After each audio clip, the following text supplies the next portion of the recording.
We heard this morning that 40% of mobile users are concerned about the security of their mobile connection. Can you give us some examples of the types of things they should be concerned about? Thanks, Claudia, for the question, and to add even more numbers.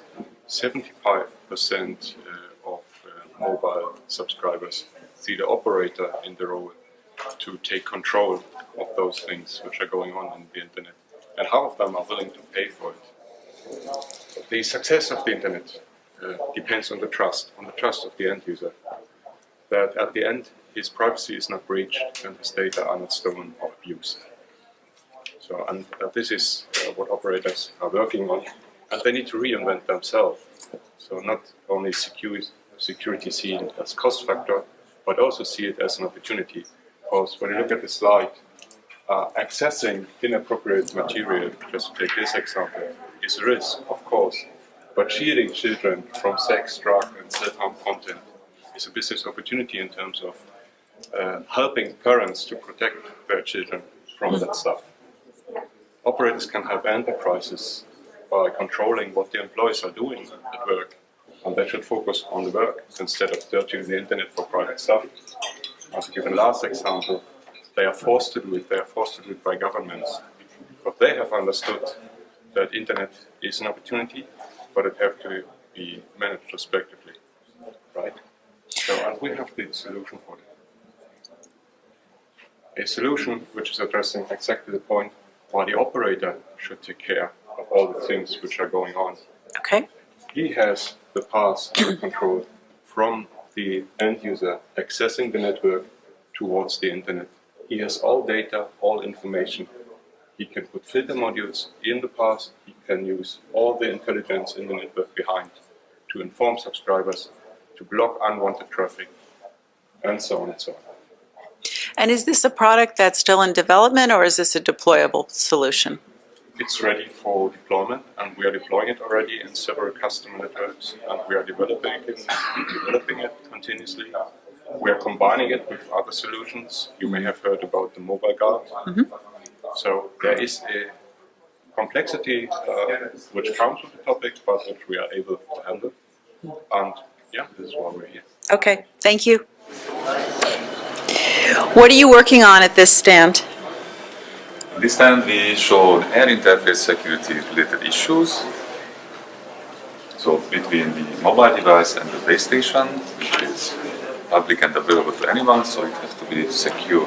Naturally it is secure, but the problem is that in case of GSM, currently it's not secure anymore, or we have to invest. The operators has to invest to staying secure. Mm-hmm. And what is the problem specifically that you're looking at in this demonstration? Okay.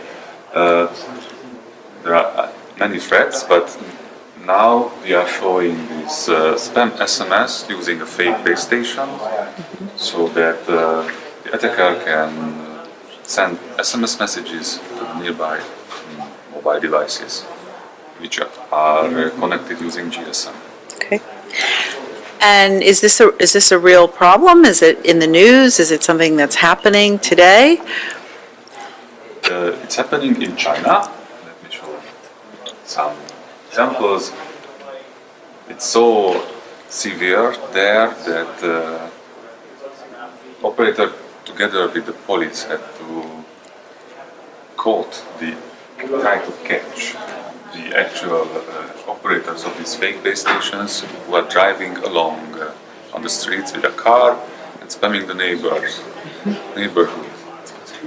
And many spam messages are sent. So this quote says that 1.2 billion messages were sent, caught by that company who has a spam message filter mm-hmm. application in 3 months. 3 months, wow. China's big. Yeah. So how hard is it to create a fake base station? I mean, does it take a lot of skill? So the vulnerability is there from the beginning. We are knowing about these vulnerabilities for several years. But the problem is that now it is really, really easy. Mm-hmm. Almost anyone wants to build a fake base station can do. Open source software available, cheap hardware can be bought anywhere, and with a 1 or 2 month coding, it can be done. Okay. Or you can buy it on the black market, which is also really emerging. Okay. It's much more expensive, but it can. And then how easy or difficult is it to do the spam attack once you have the base station? I think you have a slide on that too? Yeah. So unfortunately, due to the specification in GSM, the cell reselection parameter is also affected by the information the base station transmits. And the fake base station can transmit such parameters called the cell reselection offset, which makes it the most preferred base station in the neighborhood. So the idle devices will camp on that. Okay. So you've mentioned GSM quite a few times. Isn't GSM ultimately going away as we move into 4G LTE solutions?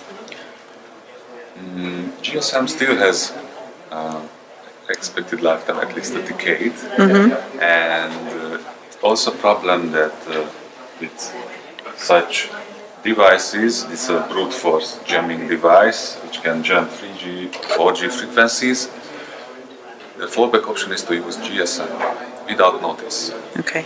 So basically the hackers can force your phone back onto the GSM network without you being aware that it's even happening.